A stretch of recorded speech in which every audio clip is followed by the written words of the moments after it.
Hi. What are you doing here? Well, I heard you were looking for a housekeeper. Yeah, what are you doing here? I heard you were looking for a housekeeper. Remember when a sitcom convinced America that an ex-baseball player could totally run a household? That's Who's the Boss. Brooklyn-born and bred Tony Micelli moves to Connecticut and becomes a live-in housekeeper for single mom and ad exec Angela Bauer. He cleans, he raises the kids, she runs a business. The setup flipped every gender stereotype ABC was serving up, and somehow it worked for 8 straight years. Tony Danza played the charming ex-athlete turned domestic hero. Judith Light was Angela Bauer. Katherine Helmond stole every scene as Mona, and Alyssa Milano and Danny Pintauro played their kids, Samantha and Jonathan, stuck in the middle of it all. The show took a risky premise of what if the man stayed home and the woman went to work, and turned it into comfort food TV, proving that gender roles were negotiable and nobody really knew who was in charge anyway. Today, we're counting down 15 weird facts about Who's the Boss you probably never knew. Now, before we dive in, do us a solid. Hit like, subscribe, and share this with your fellow Gen X sitcom nerds. YouTube loves that stuff. Oh, and stick around for number 1, the finale that the stars of the show hated. Now, let's get into the countdown with number 15. Mona was supposed to be Angela's sister until casting failed. In the earliest script drafts, Mona wasn't Angela's mother, she was her older sister. Creators Martin Cohan and Blake Hunter envisioned 2 adult sisters clashing over everything. Mother!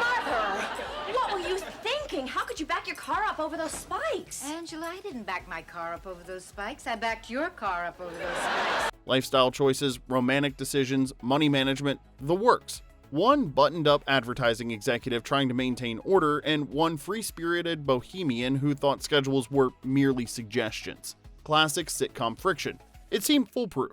Then they started auditioning actresses. Week after week, nobody clicked. The chemistry wasn't there, the banter fell flat, and watching 2 sisters bicker just felt like watching 2 people who didn't particularly like each other, which isn't exactly comedy gold. So the creators made one adjustment that saved the entire show.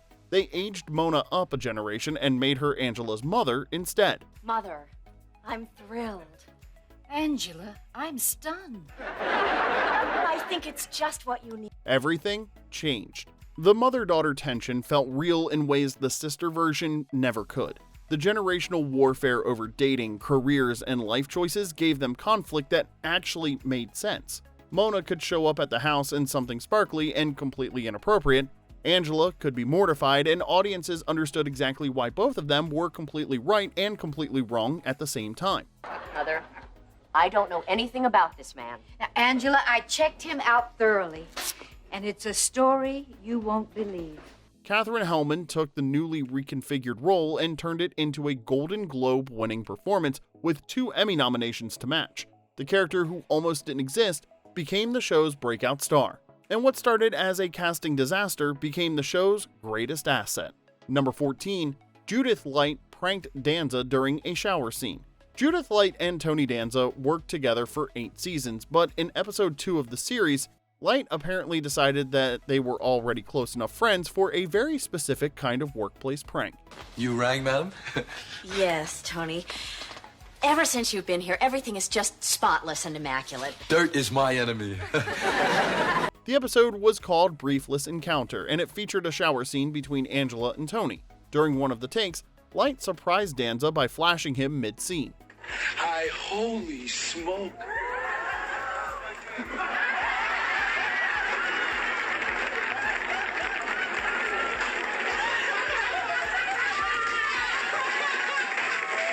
That particular take did not make it into the final episode that aired on ABC, presumably because network television in 1984 had standards about these things. Not many standards, but they did have some. The prank stayed a secret between the 2 of them for 20 years. Then, in 2005, the cast reunited on The Tony Danza Show for a nostalgic look back at the series, and Light just casually mentioned it on national television.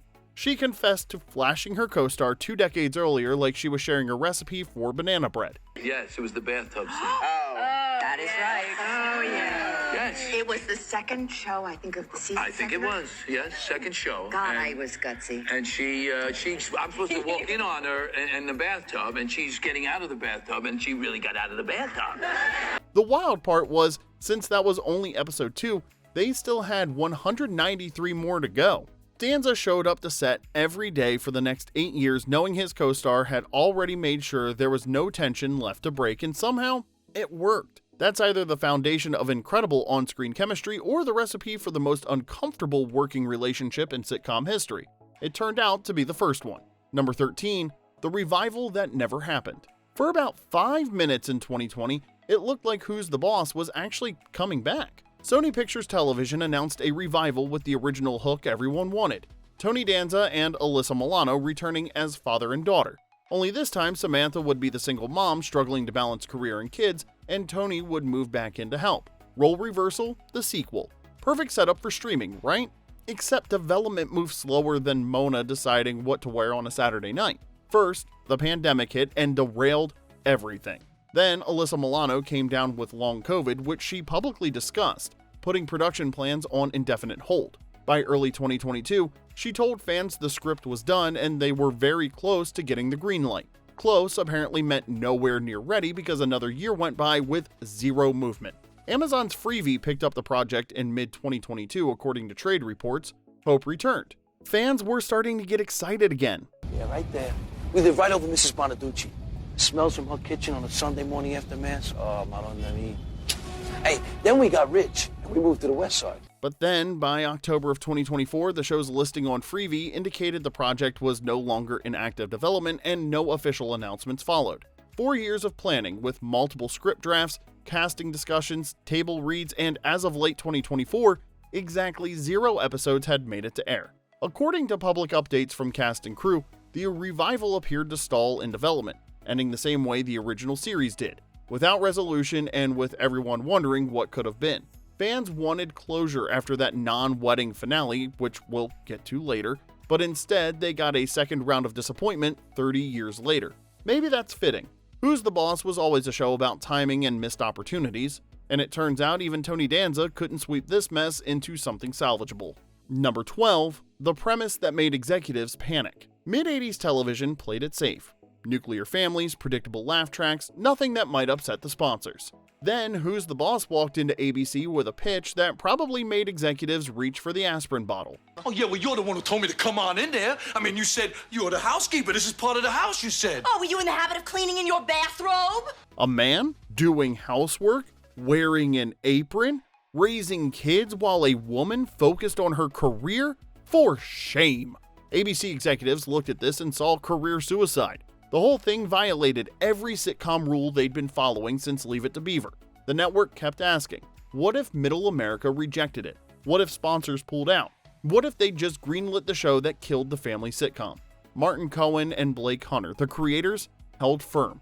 They knew the premise worked because it asked a question nobody on television was asking. Why does it matter who does what as long as it gets done? ABC took the risk. The show premiered in September of 1984, and audiences didn't just accept it, they loved it. 8 seasons, 196 episodes. Turns out Middle America was more than ready to watch a man run a household while a woman ran a business. What are you doing? Oh, this is called aerobic house cleaning. You stay lean while you clean. You're home early, aren't you? Grant decided to call a special meeting of the board of directors to decide on the new president right away. The premise that made executives panic became one of the most successful sitcoms of the decade. Sometimes the riskiest idea is the one that actually works. Number 11, Judith Light got the role with one unscripted line. Judith Light almost didn't become Angela Bauer. She'd spent 5 years on the soap opera One Life to Live, and in 1982, her partner, Robert Desiderio, convinced her to walk away from steady daytime work and move to Los Angeles to take a real shot at primetime television. Except for months, nothing landed. Auditions turned into callbacks that turned into polite rejection letters. Then she got called in for Who's the Boss and walked into a room where Tony Danza was already cast as Tony Micelli, reading scenes opposite actresses auditioning for Angela. I'll get it. No, I'll get it. I'm the housekeeper here. Well, then take the afternoon off. I'll get the door. I'll get the door. I shall get it. They started running through the script. Light crossed the set in a robe, delivering her lines exactly as written. Then she noticed Danza checking her out mid-scene. Just a quick glance, but she caught it. She stopped, looked him straight in the eye, and said, "What are you looking at?" The line wasn't in the script. It was totally improv, and the producers watching knew immediately they'd found Angela Bauer. That single unscripted moment captured everything the character needed to be. You look very, it's quite, you look, you really, I'm telling you, Thanks. You're going bowling? Confident enough to stop a scene when something felt off, sharp enough to call it out directly, and fearless enough to break from the script when the moment demanded it. The chemistry between Light and Danza was instant and electric, equal parts attraction and challenge. Less than a year after quitting her soap opera with no backup plan, Light was co-starring in a primetime sitcom that would run for 8 seasons. Sometimes the best career move is the one that makes 0 sense at the time. Number 10, Tony Danza was doing community service weeks before premiere. Just weeks before Who's the Boss premiered in September of 1984, Tony Danza had a small problem on his hands. He'd been sentenced to 250 hours of community service following an altercation with a security guard at a New York restaurant the year before. The timing could not have been worse. Danza pleaded no contest and ended up logging over 212 hours as activities director at a Jewish nursing home in Harlem. So, while ABC was preparing to introduce America to Tony Micelli, the wholesome single dad who sang lullabies and folded laundry with a smile, Hey, she hardly ever comes down. Dad, when you said baseball, does that mean softball too? the actual Tony Danza was organizing bingo nights and leading sing-alongs at a nursing home in New York. He finished the community service without delaying production on the show. ABC didn't exactly advertise this fact in their promotional materials, and the media barely covered it. By the time the series premiered that fall, the whole incident had already faded into yesterday's news. The show launched to pretty solid ratings. Mona, all I know is one thing, you only go around once in life. If you get the chance to go twice, I think you gotta take it. Audiences immediately fell in love with the charming ex-baseball player turned domestic hero who proved men could run a household just as well as women could run a business. Turns out, an altercation with a security guard doesn't derail your sitcom career if you're likable enough on screen and the show's premise works. The fact that Danza managed to go from organizing activities at a Harlem nursing home in 1983 to primetime family-friendly star in 1984 without missing a beat just proves that Hollywood's always been excellent at selective memory. Number 9, Danny Pintaro's storylines were trimmed because of his sexuality. Here's where the happy sitcom story takes an uncomfortable turn. Danny Pintauro played Jonathan, Angela's son, the sweet kid who was part of the family from episode 1. He helped bring the cuteness factor that every great 80s sitcom needed and stayed on the show throughout the entire run. In the show, I hate eggs. I'll just have some crunchy crullers and a cup of coffee. Years after the show ended, Pintauro appeared on Oprah Where Are They Now and opened up about what happened behind the scenes. According to Pintauro, once people on the show knew he was gay, his storylines changed dramatically. The dating plots disappeared, the meaningful character development stopped, and what remained were filler episodes. Scratched cars, homework problems, the kind of background stories you probably don't even remember. I crashed Tony's car. Bye. Sam, wait! Are you okay? Yeah. Why would you do such a stupid thing? In his own words, Pintauro said it made him feel unwanted, like the show was keeping him around but slowly erasing him from the actual story. He felt that executives viewed a gay teenager having real storylines as too risky for primetime family viewing. Now, here's the irony. Who's the Boss made its entire reputation by challenging gender stereotypes. Tony Micelli, the former baseball player wearing an apron and doing dishes while raising kids? Well, that was the whole premise. Angela Bauer running an advertising agency while Tony handled the domestic stuff. That show spent 8 seasons asking America who says men can't do this? Who says women can't do that? Right up until it wasn't. According to Pintauro's account, when it came to a gay teenager needing a real storyline, that's where the line got drawn. The writers who'd spent years flipping traditional gender roles got real quiet when a different kind of representation came up. Sometimes challenging stereotypes only goes so far when the network gets nervous. Number 8, the Mona spinoff that got canceled before it ever aired. After season 3, Katherine Helmond was stealing so many scenes as Mona that ABC executives thought they'd struck gold. Why not give her a spinoff? they greenlit a Mona-centric series and filmed a 2-part backdoor pilot embedded right into Who's the Boss episodes. The setup had Mona moving out of Angela's house to help her brother run a rundown hotel in Manhattan. I just wanted to loosen you up a little bit. Resistant to authority. Question 2. Which of the following would you rather do? It seemed like a sure thing. Hotel management comedy starring the show's breakout scene stealer, now liberated from her daughter's living room to cause chaos in a completely different setting. Then, the network watched the finished episodes and had a collective realization that probably involved several emergency meetings. Removing Mona from Who's the Boss was like removing the chaos engine from a perfectly balanced machine. Sure, Tony and Angela were still doing their will they won't they dance, but without Mona showing up unannounced to offer terrible romantic advice and complicate everything. I'm rich! I'm rich! I'm rich! I'm rich! What do you say? What? Look! He left me $80,000! You're right, you're rich, you're rich, you're rich. The whole show felt oddly flat. The spark was gone. ABC did what any reasonable network would do when they realized they'd accidentally broken their hit show. They killed the spinoff before it could even air. They quickly shot a scene where Mona returns home claiming she and her brother couldn't make the arrangement work after all. Crisis averted, and Mona stayed exactly where she belonged. Perhaps you'd like to stay here. I never thought of that. Mona's moving in, all right. It's only temporary. Hey, what do you mean, temporary? Turns out the show needed Mona in Angela's living room, inserting herself into conversations nobody invited her to, dating men half her age, and making Angela regret ever giving her mother a house key.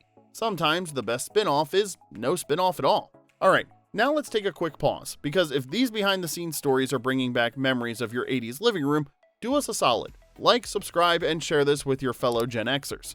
We drop nostalgic deep dives every single week, and your algorithm will thank you. Now let's get back to the countdown with number 7. The show's original name was You're the Boss. Before Who's the Boss became Who's the Boss, it had a completely different title that told you exactly who was running the house. The original name was You're the Boss. No question mark, just a statement pointing directly at Angela Bauer and establishing the pecking order from the start. You are supposed to sit with the kids tonight. I know, but your mother said she'd cover for me. My mother. Yeah, your mother. My mother? Yeah. Who's the boss around here? Me or my mother? Or maybe it's you! Creators Martin Cohan and Blake Hunter thought they were being clever. Angela runs the ad agency, Tony works for her, which is a simple hierarchy settled. Clean and straightforward. Except they realized pretty quickly that straightforward killed the entire premise. You're the Boss removes all the tension. There's no debate about who's in charge. No power dynamic shifting between scenes. No playful back and forth about whether the person signing the paychecks or the person running the household actually calls the shots. It's just done. Excellent work, well thought out, perfect margins. So they changed one word and added a punctuation mark. Who's the boss?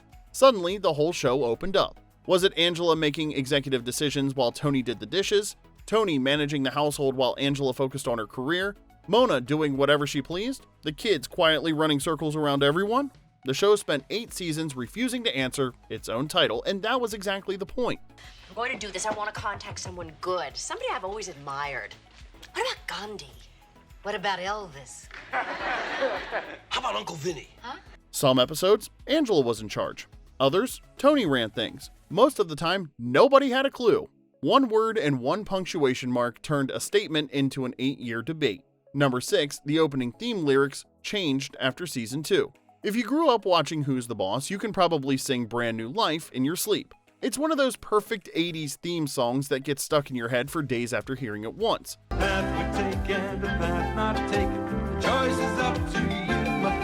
But here's what you probably missed while singing along. The lyrics changed halfway through the run and nobody said a word. The first 2 seasons opened with this gem. There is more to life than what you're living. There is more to life than what you're living. So take a chance and face the wind. Which truthfully is a weird thing for a sitcom theme song to tell you, when you think about it anyway. Like your TV just looked at your life and went, yeah, this isn't it, dog. Season 3 rolled around and suddenly the line became, there's a time for love and a time for living. There's a time for love and a time for living. Take a chance and face the wind. It's warmer, happier, and way less likely to trigger an identity crisis before the opening credits finished. Why the change? Well, by season 3, the show had figured itself out. The first 2 seasons were still finding their footing, testing what worked. Once they hit their stride, they realized the original lyric was bringing everyone down before Tony even picked up a mop. So, they fixed it. Most viewers never caught the switch, but now that you know, you'll hear it every time. You're welcome. Number 5. Danza's side gig gave Tony Micelli a bad haircut. By season 8, Tony Danza had been playing Tony Micelli for 7 straight years. Same character, same look, same perfectly feathered hair that probably required its own line item in the show's budget. That's the Tony I didn't sleep with. Come on, Angela, let's get out of here. I've had my fill of the hill. Then he showed up on set with a completely different haircut, and the producers had a decision to make. They could slap a wig on him and pretend nothing happened, or they could address it in the script and move on. They went with option 2, because why make life complicated? The season 8 premiere opens with Tony complaining about his terrible new haircut, and why does Tony Micelli suddenly look like he lost a fight with a pair of scissors? The answer is because Tony Danza had just finished filming a TV movie called Dead and Alive: The Race for Gus Farace, where he played a mobster. Who you waiting for? Look, give me a break. I told you. Who you waiting for? You, Gussie, to get out of my way so I can go home.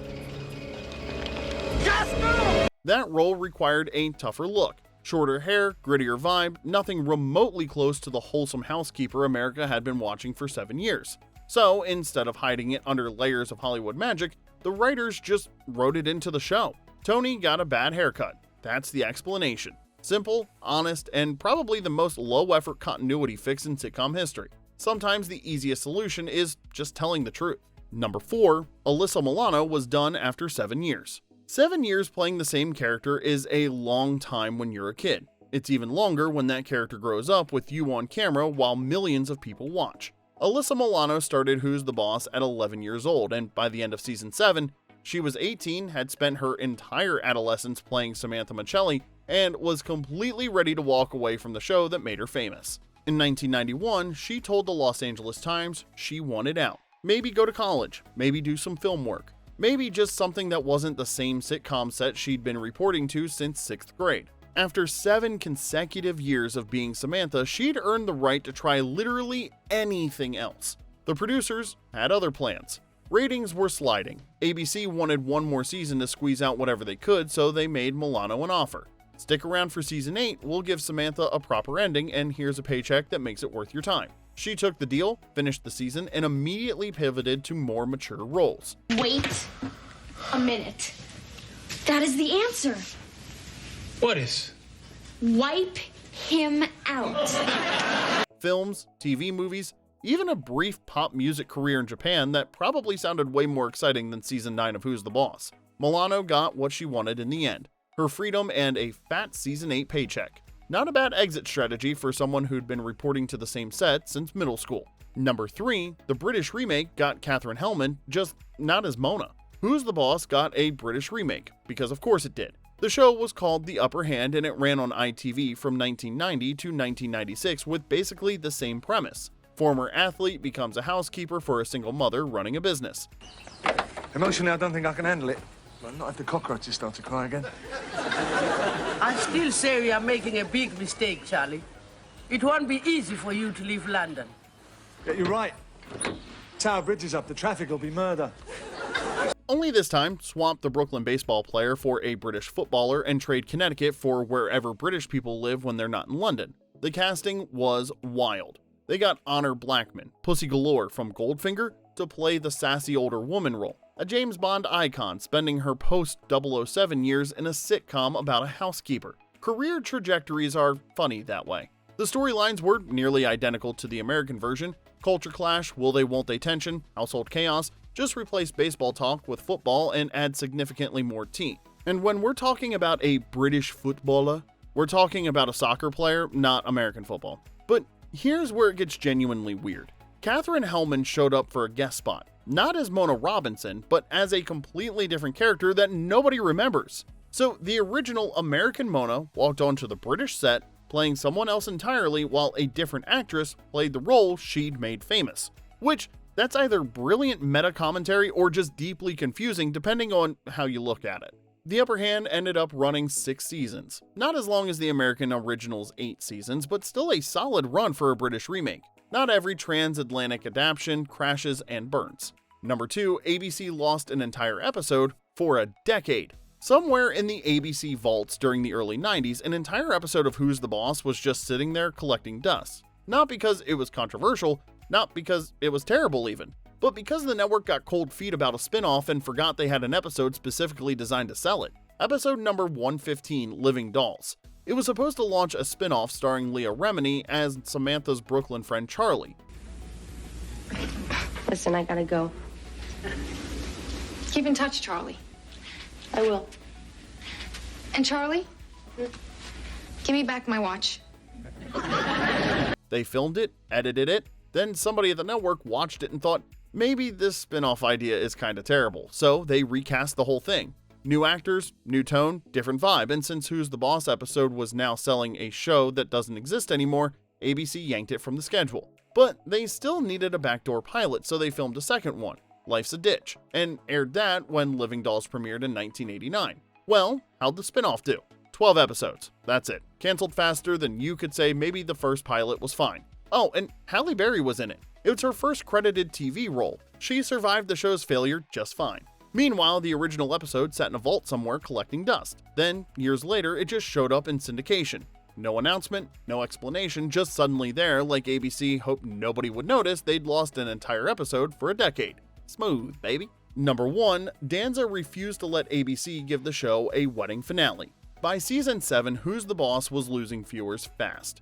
ABC wanted to pull the plug. The producers begged for one more season and promised they'd finally do what fans had been waiting for, put Tony and Angela together. The network agreed. Season 8 became one long romantic buildup, and after 7 years of will they won't they tension, Tony and Angela finally became a couple. Look, Tony, I don't want you to ever resent. Angela, the only thing I resented was being without you. What are your qualifications?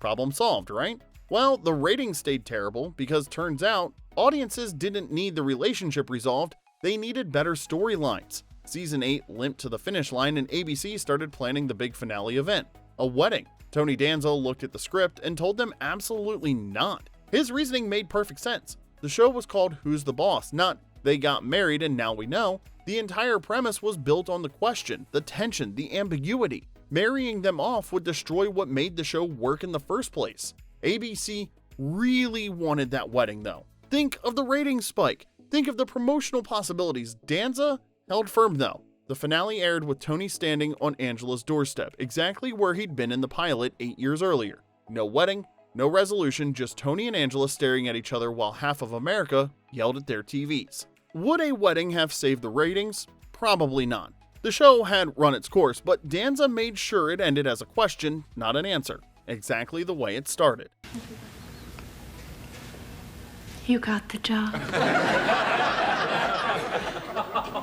Sometimes artistic integrity beats network pressure even when the show's already canceled. And there you have it, 15 weird facts about Who's the Boss. If you grew up watching this crew trade quips and casseroles, tell us your favorite moment in the comment section below. Also, make sure to hit like, subscribe, and join us next time for another trip through the golden age of TV weirdness. And until next time, this is Remember When.